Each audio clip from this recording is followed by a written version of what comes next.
नमस्कार, मैं Krishna Mishra. UP home guard की क्लास जो चल रही है आपकी, मैं यूपी होमगार्ड सिलेबस को फ्री में पढ़ा रहा हूँ।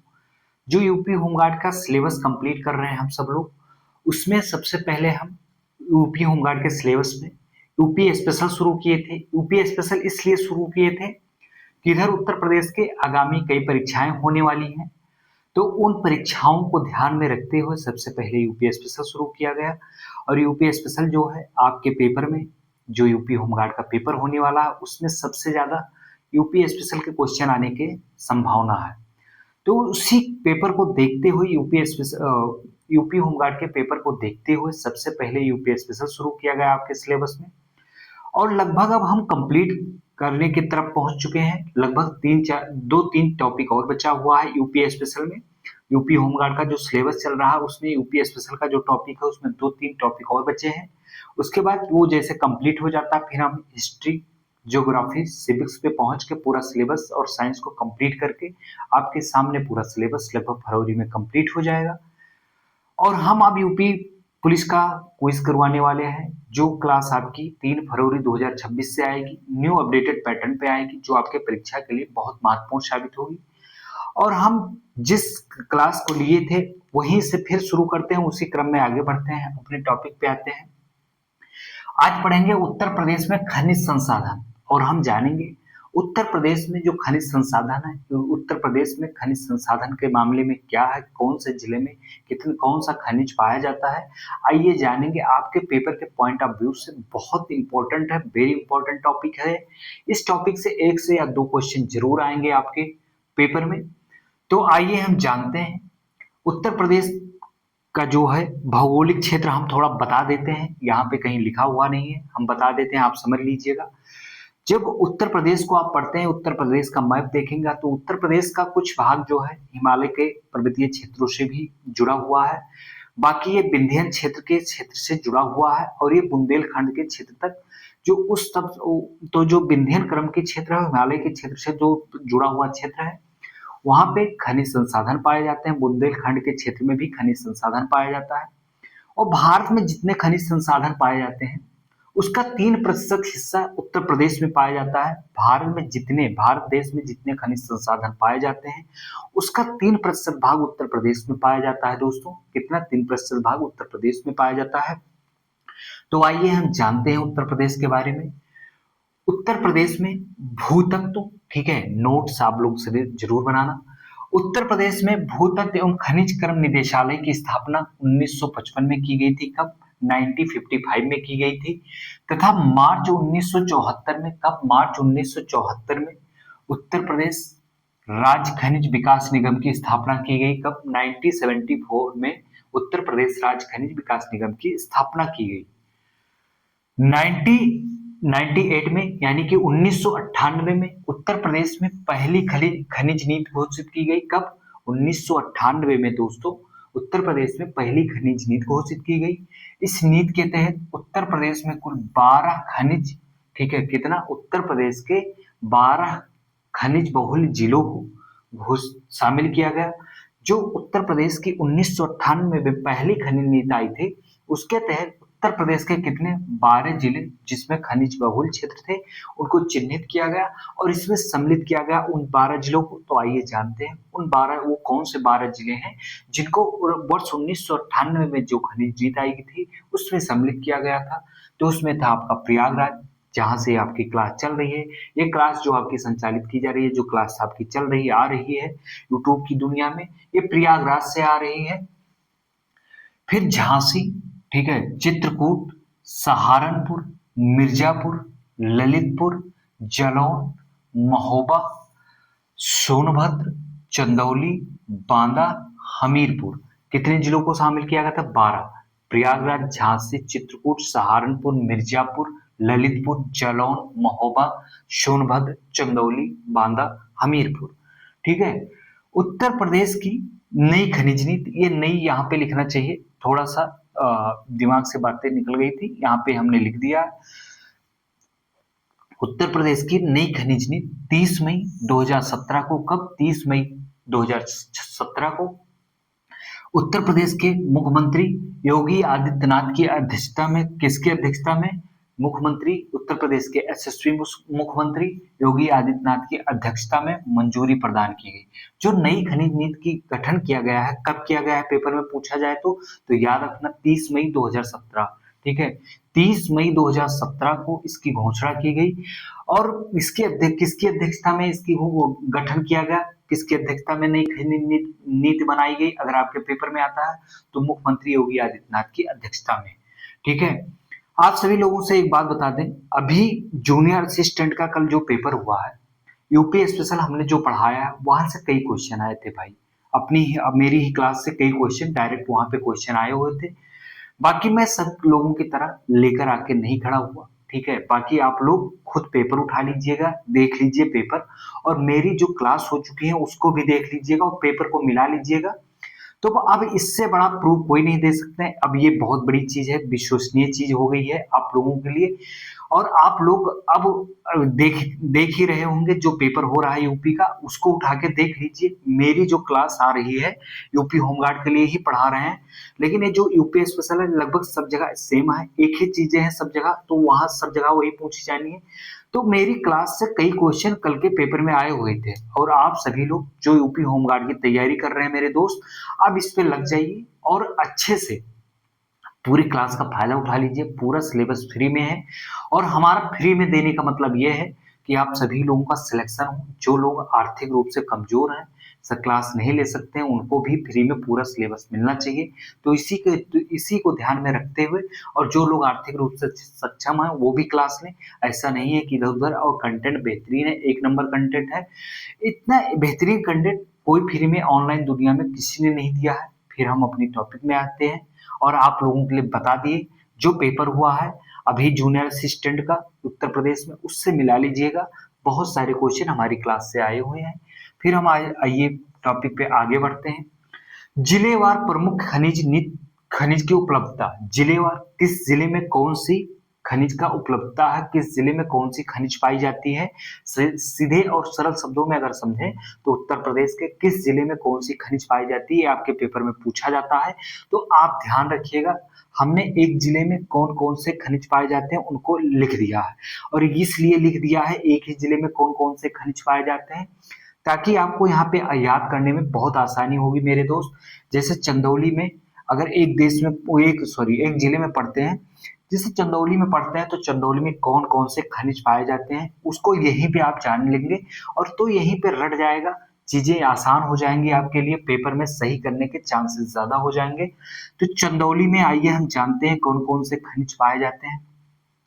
चंदौली में पाया जाता है बॉक्साइट। ठीक है, क्या बॉक्साइट?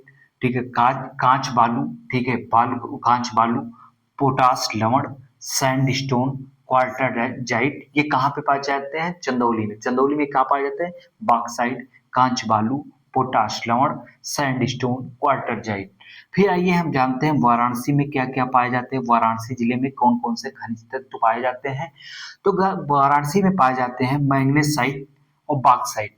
वाराणसी में पाए जाते हैं मैग्नेसाइट और बॉक्साइट। मिर्जापुर में आइए हम जानेंगे कौन कौन से खनिज पाए जाते हैं। मिर्जापुर में आपका पाया जाता है एंडुलासाइट। कौन सा? मिर्जापुर में पाया जाता है एंडुलासाइट, पाइराइट्स, सैंडस्टोन, एबेस्टस, हीरा, संगमरमर, चूना, चूना पत्थर, फायर क्ले, डोलोमाइट। ठीक है, क्या क्या पाया जाता है मिर्जापुर में, आपको पता चल गया। हीरा जो है सबसे कठोर तत्व है। सबसे कठोर तत्व कौन सा, सबसे कठोर तत्व कौन सा है? तो हीरा है। ठीक है, ये यहाँ पे क्वेश्चन आप अपने नोट्स में मेंशन कर देना। सबसे कठोर तत्व अगर कोई होता है तो हीरा होता है, हीरा से कठोर कोई चीज नहीं होती है। हीरा का उपयोग कांच काटने में, अगर यहीं पे एक चीज और लिख लेना, कांच काटने के लिए, ठीक है, कांच को काटने के लिए हीरे का उपयोग किया जाता है। कांच को काटने, अगर आपके पेपर में पूछा जाए कांच को काटने के लिए किस तत्व का यूज किया जाए तो हीरा है। ठीक है, किस पदार्थ का? हीरा का यूज किया। हीरा जो है सबसे कठोर चट्टान है। ठीक है, वो सॉरी सबसे कठोर पदार्थ है या खनिज है। सोनभद्र, ठीक है, सोनभद्र के बारे में जानेंगे। सोनभद्र बहुत, ठीक है, सोनभद्र जो है बहुत खनिज संपन्न जिला है। सोनभद्र जो है बहुत खनिज संपन्न जिला है। सोनभद्र में जानेंगे क्या क्या पाया जाता है। संगमरमर पाया जाता है, चूना पत्थर पाया जाता है, डोलोमाइट पाया जाता है, एंडुलासाइट पाया जाता है, पाइराइट पाया जाता है, सोनभद्र में ग्रेनाइट्स पाया जाता है, और सोनभद्र के सिंगरौली में कोयला पाया जाता है। ये याद रखना, ये आपके पेपर में पूछा जाएगा। कोयला किस जिले में पाया जाता है? तो सोनभद्र में पाया जाता है। सिंगरौली किस जिले में है? जो कोयले का उत्पादन क्षेत्र है वो सोनभद्र में है, याद रखना। और सोनभद्र में भी सोना पाया जाता है। ठीक है। फिर हम आइए जानते हैं प्रयागराज के बारे में। प्रयागराज में क्या क्या पाया जाता है? प्रयागराज में बालू बहुत पाया जाएगा, कांच बालू, क्योंकि गंगा का रेत है यहाँ पे। प्रयागराज में कांच बालू पाया जाता है, पोटास लवण पाया जाता है, क्वार्टर जाइट पाया जाता है। क्या क्या पाया जाता है प्रयागराज में? कांच बालू पाया जाता है, पोटास लवण पाया जाता है, क्वार्टर जाइट पाया जाता है। प्रयागराज, जहां से आपकी ये क्लास आपके ऑनलाइन यूट्यूब दुनिया में आ रही है। आइए हम फिर जानते हैं चित्रकूट में क्या पाया जाता है। चित्रकूट में कांच बालू पाया जाता है। क्या पाया जाता है? कांच बालू चित्रकूट में। बांदा में दोस्त मेरे क्या पाया जाता है? आइए जानते हैं बांदा में क्या पाया जाता है। बांदा में हीरा पाया जाता है। ठीक है, सबसे कठोर धातु है। ठीक है। फिर बांदा में डोलोमाइट पाया जाता है, बॉक्साइट पाया जाता है, बेस मेटल्स पाया जाता है, रॉक फास्फेट पाया जाता है, मैग्नेसाइट पाया जाता है, कांच बालू पाया जाता है, चाइना क्ले पाया जाता है। क्या क्या बांदा में पाया जाता है? हीरा पाया जाता है, डोलोमाइट पाया जाता है, बॉक्साइट पाया जाता है, बेस मेटल्स पाया जाता है, रॉक फास्फेट पाया जाता है, मैग्नेसाइट पाया जाता है, कांच बालू पाया जाता है, चाइना क्ले पाया जाता है। फिर आइए हम सीधा हमीरपुर के बारे में जानेंगे। हमीरपुर जो उत्तर प्रदेश में एक खनिज संपन्न जिला है। हमीरपुर के बारे में जानते हैं। हमीरपुर में पायरो पायरोफाइलाइट्स पाया जाता है। क्या? हमीरपुर में पायरोफाइलाइट्स पाया जाता है। हमीरपुर में पायरोफाइलाइट्स पाया जाता है, जिप्सम पाया जाता है, ग्रेफाइट पाया जाता है, डाई पाया जाता है, सेल खड़ी पाया जाता है। फिर हम महोबा के बारे में जानेंगे। महोबा में क्या क्या पाया जाता है मेरे दोस्त? महोबा में डाइस्पोर पाया जाता है। क्या? महोबा में डाइस्पोर खनिज पाया जाता है, पायरोफाइलाइट्स पाया जाता है। ललितपुर में आइए हम जानेंगे तांबा उत्तर प्रदेश के किस जिले में पाया जाता है? ललितपुर में पाया जाता है, याद रखना। किस क्षेत्र में पाया जाता है? सोनराई क्षेत्र में पाया जाता है। सोनराई से पूछ सकता है सोनराई क्षेत्र किस खनिज संसाधन सॉरी सोनराई क्षेत्र किस खनिज के लिए प्रसिद्ध है? तांबा उत्पादन के लिए प्रसिद्ध है। सोनराई क्षेत्र किस जिले में है? ललितपुर में है। तांबा उत्पादन किस जिले में होता है? ललितपुर में होता है। और आइए हम जानते हैं यूरेनियम एकमात्र उत्तर प्रदेश में कहाँ पाया जाता है? ललितपुर में पाया जाता है यूरेनियम। ठीक है। ललितपुर में क्या उत्पादन क्या है? तांबा। सोनराई क्षेत्र में वेरी इंपॉर्टेंट है, यहीं पे हम सब करवा दे रहे हैं। बहुत लोग दो दो पार्ट बना लेते हैं, हमने से एक में ही इसी में जान लीजिए कि स्पेशल चीजें। जैसे सोनभद्र में ही सिर्फ कोयला पाया जाता है, सिंगरौली क्षेत्र में। और ललितपुर में तांबा सोनराई क्षेत्र में पाया जाता है। यूरेनियम मात्र एक जिले में उत्तर प्रदेश में पाया जाता है, तो वो ललितपुर में पाया जाता है। और ललितपुर में राग फास्फेट पाया जाता है। क्या? ललितपुर में ही राग फास्फेट पाया जाता है। ललितपुर में ही सोना पाया जाता है। ललितपुर में प्लेटिनम पाया जाता है। ललितपुर में बॉक्साइट पाया जाता है। ललितपुर में पायरोफाइलाइट्स पाया जाता है। फिर आइए हम जानते हैं झांसी में क्या क्या पाया जाता है। झांसी में कांच बालू पाया जाता है। झांसी में क्या पाया जाता है? कांच बालू पाया जाता है, पायरोफाइलाइट्स पाया जाता है, फिर डाई स्पोर पाया जाता है। ठीक है। और झांसी में पोटास पाया जाता है। झांसी में ही लवण पाया जाता है। झांसी में सेलखड़ी पाया जाता है। झांसी में एवेस्टस पाया जाता है। झांसी में जिप्सम पाया जाता है। फिर जानते हैं जालौन जिले में कौन कौन सी खनिज तत्व पाए जाते हैं। जालौन में ग्रेफाइट पाया जाता है। क्या? ग्रेफाइट जालौन में पाया जाता है। मथुरा में क्या पाया जाता है मेरे दोस्त? क्वार्टर जाइट पाया जाता है। क्या पाया जाता है? क्वार्टर जाइट। फिर अलीगढ़ में हम जानेंगे क्या पाया जाता है। अलीगढ़ में जो है कांच बालू पाया जाता है। नीचे जगह कम थी इसलिए हमने बगल में लिख दिया है। अलीगढ़ में कांच बालू पाया जाता है। तो इस प्रकार ये उत्तर प्रदेश के आप खनिज संसाधन का ये क्लास रहा। और खनिज संसाधन के बारे में जितनी इंपॉर्टेंट चीजें आपको चाहिए थे हमने सब दे दिया। बस आप लोग दो तीन चीजें अलग कर लेना, जैसे कि ये कोयला उत्पादन क्षेत्र कहाँ पे है लिख लेना। सोनभद्र में है, सिंगरौली में है। ठीक है। ललितपुर में यूरेनियम का उत्पादन किया जाता है। ललितपुर में ही तांबा सोनराई क्षेत्र में उत्पादन किया जाता है। जो स्पेशल है 2-3 चीजें हैं जो अलग कर देंगी। बाकी जो जिले में जो खनिज तत्व पाए जाते हैं, खनिज संसाधन पाए जाते हैं, उनको याद कर लेना। इस चैप्टर से कम एक क्वेश्चन आपके पेपर में आने ही आने हैं। ये छप जाएगा, वो मतलब ये जो पढ़ाए हैं यहीं से पेपर छपेगा, यहीं से आएगा आपके पेपर में छप करके। तो आप इस चीज को ध्यान में रखते हुए पूरा चैप्टर को कंप्लीट कर लीजिएगा। नोट्स बनाते रहना, पढ़ाई अच्छे से करते रहिए आप सभी लोग, और ज्यादा मोटिवेशन की जरूरत नहीं है। ठीक है, आप लोग खुद मोटिवेट हैं, अपने आप में अपनी परिस्थितियां आपको खुद मोटिवेट कर रही होंगी। तो किसी मोटिवेशन के चक्कर में इधर उधर न भटके, अपनी क्लास को कंप्लीट करते रहें टाइमली, और क्लास को बराबर लेते रहें। 1 से 2 बार क्लास देखेंगे, आपको सारी चीजें याद हो जाएंगी। लेकिन मेरे दोस्त, आपको नोट्स बनाना पड़ेगा। मेरी बहना, मेरे भाई, आप लोग लापरवाही कर रहे हो। क्यों लापरवाही कर रहे हो? नोट्स बना लीजिए, आपके ही लिए हम बता रहे हैं। ठीक है, लास्ट में आपको बहुत आसान होगा, नोट्स बनाएंगे। अभी चीजें क्या है, 10-15 मिनट में, 20 मिनट में नोट्स बन जाएगा, और पेपर के पहले जो है आप नोट्स से रिवीजन करके जाएंगे। आपका सारे क्वेश्चन हमारी क्लास से फंसेंगे। और यूपी होमगार्ड के लिए जो सिलेबस के लिए क्लास पढ़ा रहे हैं, हमने आपको बता दिया कि जो पेपर हुआ खनिज सहायक यानी कि जूनियर असिस्टेंट का, उसमें हमारी क्लास से कई क्वेश्चन आए हुए थे सीधे सीधे। और आपके सिलेबस, जब आपका सिलेबस पढ़ा रहे हैं, तो सोचिए कितने क्वेश्चन आपके हमारे क्लास से फंसेंगे। हम गारंटी के साथ बता रहे हैं, अगर आप हमारी क्लास शुरू से अंत तक हमारे साथ बने रहेंगे तो आपका सिलेक्शन पक्का है। तो और आप हमारा साथ दें, हम आपका साथ दे रहे हैं, साथ बने रहें। चैनल को अधिक से अधिक लोगों के पास शेयर करें और लाइक सब्सक्राइब करते रहें। अब फिर हम चलते हैं, अगली क्लास में मिलेंगे। तब तक के लिए धन्यवाद। जय हिंद।